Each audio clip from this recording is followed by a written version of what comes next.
10 overused car jokes. Keep in mind that because these jokes are overused, it doesn't necessarily mean that I'm saying they're all bad. I will note that some have aged better than others, and even still, it boils down to personal preference. And also, I'm going to give them a rating based on their timelessness and impact to the car community. First one, VTEC kicked in, yo. Alright, as overused as this joke is, I found it stupidly charming. I mean, this joke at its peak reached such a god-tier level that Alex from Car Throttle went out of his way to test if you could hit VTEC in reverse. So even if it's a joke that is about to die soon, at least it gets the honor of dying as a champion. 10 out of 10, never forget VTEC. Is that a Ferrari? Every time an NSX is seen. Alright, this is one of the first non-car guy jokes ever seen on the internet when the internet was a lot younger, and it traces back to the origin of the first generation NSX itself in the early 1990s. And even to this day, it's still used as a way to rack up the likes, boy, cause look how smart we are, on every single comment section of a video about non-car guys. In the end, it's nothing more than just a non-car guy straw man. Like, a guitarist could easily make fun of my knowledge of guitars because I'm not a guitar guy. It's silly to expect non-car people to have the same knowledge as us car enthusiasts, which avidly dedicate our time to learning about them. That's why I don't make non-car guy videos anymore. I started to enjoy teaching them in hopes that they become car guys instead of ridiculing them away with rampant elitism. My Noob's Guide series has stood as a strong testament to that commitment.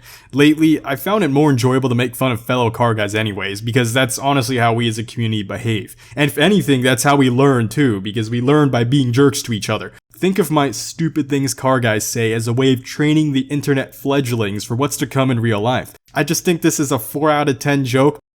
2.5. Is that a Batmobile? To any supercar that they see. Alright, so this joke, I think it is a lot better. Even though it has a very similar structure to the NSX Ferrari joke, let me explain why I think this joke is acceptable. Because a Ferrari is still a real car, and so is the Acura NSX. And let's be real, a non-car people, if they mistake an Acura NSX as a Ferrari, at the end of the day, look at the two cars, and then put yourself in their shoes. They're red, exotic-looking, low-slung performance cars. Now, let's think about the people who call every single supercars Batmobiles. First off, have you ever seen the Batmobile? Here's a whole lineage of the types of Batmobiles that have been used. Look at how ridiculously different these cars are from any car you'll see on the road. Notice how the more modern Batmobiles are basically driving tanks with weapons, with giant truck tires, with jet engines strapped on the back. And then look at a Lamborghini. Yeah. So to further nail this point home, let's go back to the guitar guy example I used earlier. I'm not into guitars. If a guitar enthusiast showed me different guitars, I couldn't tell you the nuances and differences between them. But, you know what I could tell? Different instruments. If a guitar guy showed me a freaking drum set and a guitar, I'd be like, yeah, that's not a guitar at all, that's a drum set. Back to the NSX Ferrari example, they're both exotic, low-slung cars. It's okay for non-car people to kind of mix that up. I can forgive them in the same way the guitar guy would forgive me for mixing up two guitars. But mixing up the Batmobile and a Lamborghini genuinely is like mixing up a drum set as a guitar because they look so different. My mind is mind-boggled how this even came to be. It's not even a matter of being a non-car guy or car guy. It's a matter of not having a functioning set of eyes to see that these vehicles are so vastly different. Come on, non-car people. No. This joke gets an 11 out of 10 because in my opinion, I think it definitely has merit. Even as overused as it is, I definitely think people should still say it. Mustang meme. The origin of this meme had a natural occurrence in the wild. Here you have a car that is affordable even by teenage standards, powerful and stylish. This car was practically destined to fall in their hands, and we all know what happens when you give power to the inexperienced. Usually it results in disaster. This joke hit its peak in 2015, and people even memed that the reason Ford were so desperate to push independent rear suspension on the S550 generation was solely an attempt to kill this joke. And to some extent, that endeavor was a success, as the clips of new Mustangs crashing began to dwindle. Yes, it still happens here and there, but So the people who made these compilation videos in pursuit of easy content, they eventually found that it was really hard to find new content, so they started just recycling the same 5 clips of live axle Mustangs crashing. You know exactly what I'm talking about. You've watched these compilation videos, don't lie to me. And the ultimate conclusion we could come from this is that even though the Mustang is still going to ultimately be doomed as a car people crash a lot, because at the end of the day, it's still affordable, it's still stylish, it still very much attracts people from all walks of life from all over the world. And when you have a pool that big and there are that many cars being produced and that many cars being owned, you're gonna find some bad apples. So there's always gonna be some Mustang crash videos. But the general joke of running into crowns has definitely started to fade, especially since Ford has engineered the live axle out. Overall, I'm just sick and tired of those compilation videos milking the same live axle clips over and over. So 6 out of 10, this joke is on its way to dying. Corvette Porsche midlife crisis mobile. Alright, so Corvettes in America are constantly memed as midlife crisis mobiles, but Porsche 911s are their equivalent in Europe, and this is not something I've made up, as I've confirmed it myself reading a lot of articles that say, as well as a lot of my European viewers just leaving in the comment section, it's like, hey Bladed, you shouldn't feel bad. Turns out in Europe, the 911's our version, and we actually love Corvettes. For some reason, I think Americans just love to be really hard on themselves and hate anything American, especially California, because foreign things are automatically held on this pedal of exotic exclusivity, even though from the country of origin's perspective, they're completely sick of seeing it. The vilified Corvette in America is adored by Europeans. The pedestal praise of Porsches in America is met with midlife crisis sighs in Europe. After all, the definition of exotic is just relative, obviously, if you read it. It's just going to depend on the place of origin as to what's considered exotic. Shout out to all the European viewers who kept telling this and pointing this out to me, because, you know what, brings a smile to this 44-year-old midlife crisis man's heart, I appreciate it. It's good to know that I can finally laugh at all the American Porsche purists and tell them to take a seat next to me, wear their Porsche cap, don their favorite pair of New Balances and jean shorts, and embrace the midlife crisis. At this point, the 911 and Corvette are like a grumpy married couple in a midlife crisis together. Not even Lambos have Lambo doors anymore. This joke is always said as a way of mocking people who do aftermarket scissor door kits, and the joke is meant to shame the owners by saying that they are such ricers that even Lamborghini has stopped associating themselves with the signature vertical doors their brand is known for, and thus the coolness factor of those doors will fade with the company's lack of future use, so you guys will all fade into ricer obscurity with it. Except, the problem with this joke is that it's a completely incorrect fact. Lambos do still have Lambo doors. The V12 models have and always will feature them. Only the V10 models, aka the Gallardo and Huracan, don't feature them. And the rumor behind this reasoning is that that's Lamborghini's way of shaming you for not buying a real Lambo, but instead a rebadged Audi. So to all the bumpkins who keep saying, modern Lambos don't even have Lambo doors anymore, how about learning more than just 2 Lamborghinis?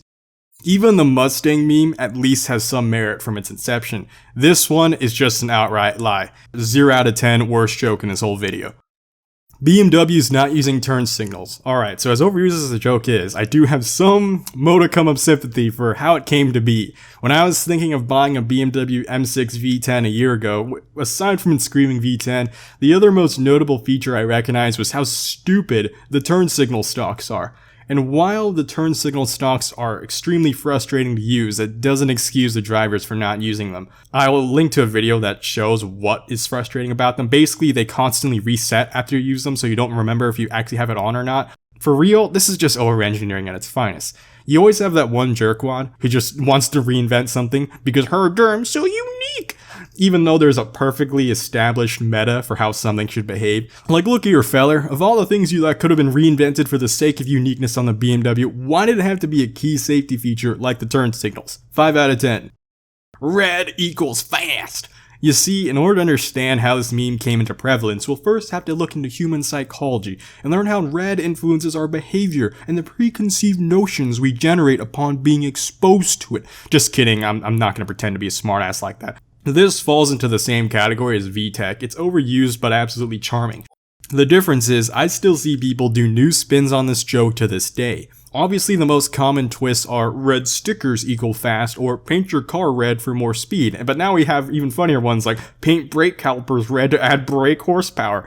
And as old as this joke is, I'm excited to see all the dumb twists and spins people continue to come up with in the future. So I rate this a Red Dead Redemption 2 out of a Blue Guy Bamboozle 3.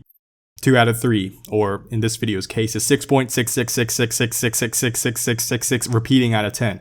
Numbers, and anyone who only watched my video if it has one in the title. You freaking watch mojo junkaholics. I hope you know I make quality content on this channel, but YouTube's brain dead algorithm is too clickbait hungry to recommend anything other than my garbage list videos, and your boy Bladed needs to pay his World of Warcraft subscription somehow, so I cave into the algorithm's evil demands. But just know that every now and then I make some absolute god tier meme-tastic gold that I work so hard on, pour my heart out, and people don't freaking watch them. I know they don't end up being recommended, but go out of your way to find them. Click on my channel if you have to. I really want to make those videos more frequently, but the reward for making them is just so ridiculously low. Vape Naysh Subaru. The next joke comes from a Twitter follower. So I always post on Twitter when a new video idea comes up, and recently I've decided to include subscriber entries, so follow me on Twitter for a chance to be featured in future videos. Alright, so you see the reason this joke is so overused? It's just extremely prevalent. It's hard to stop overusing the joke when it's just this true. Like 90% of my friends who own Subarus, they vape. And even when they go on to buy something as classy as an Alfa Romeo, they still vape. You can take the Subi away from them, but you'll never take away their vape. Subi bro life is not something you buy into, you're just born into it. And in all seriousness, I know the 10% who don't vape are gonna be really mad over this joke because they always are super vocal. Like, hey, not all Subi bros vape. Look, you're playing right into the trap of this joke's longevity. The more you 10% bitch about the other 90%, the more people are gonna say it to you. That's how jokes work. So just embrace the vape. And it's someday I think even the biggest vape clouds will fade with the wind. Wow, that's deep, bro. So just like the Mustang meme, it's gonna disappear someday. 90% out of 100%. Exige B58 says BMW Supra, and Dog Jr. right below comments that even the official Toyota was sick of this joke, to which I actually confirm that yeah, he's right, even the official Toyota page is sick of this joke, and they typed in that classic meme-tastic typing format. Look, I watched a video a long time ago by Albon that has changed my opinion on the matter. He basically breaks down why the Supra isn't a lazy BMW ripoff, and I respect the work that Albon put into his video, but my personal opinion on the Supra has very slightly changed due to it. I still think the Supra, the new one, is overpriced and lazy in certain aspects, like the fact that it constantly mentions that it lacks features because tuning companies will sell you the rest. That's like buying a full-price game that's unfinished and then having the developer tell you, the DLC will fix it. Oh, you don't like fake vents on an unfinished product that you just paid 50 grand for? We'll pay more to finish it, silly. The worst part is the marketing strategy of this actually works in today's day and age because deadass, not just girls have simps these days, companies have simps who will defend their actions. I'm not bad-mouthing the tuner companies that work on the Supra, by the way, because tuning should add to an already great product. The tuning and modding is usually done as a form of personalization or improvement, but there's some people, especially in certain countries that don't allow modding, who don't have that option, so you need to give them a car that's very good out of the box, especially when you're charging a price that steep with how competitive the automotive market is right now. So to all the big brain mofos who are really patient, I would just recommend buying a used one. 4 out of 10, because I don't think it's right to call the Supra a BMW, but I do think it's okay to still have some guarded criticism about its success. Honorable mention. Apparently this is a really common joke, but I've never heard of it before, but goddamn am I glad you guys brought it to my attention. And it's that VQ boys sound like brass instruments, and apparently this is really prevalent, but it's still somehow eluded to me, and I deeply feel ashamed about that because I thought I was really in touch with the car community, but god do I just feel like an out-of-touch boomer right now. Oh, wait a second. I am. All Hondas are racers. Look here, fellow weeb boy. I asked a joke suggestion, not an indisputable fact. And before someone says, my grandma's 90-year-old freshwater koi fish's pet dog has a 1,000 horsepower LS-swapped Civic that would kick your Corvette's ass. To which my response is, I don't care, since that basically means I just lost to another Corvette disguised as a Honda. This is a whole video topic to itself, which is going to be when people use tuned cars to win arguments. Anyways, that's it. Now go watch something quality of mine.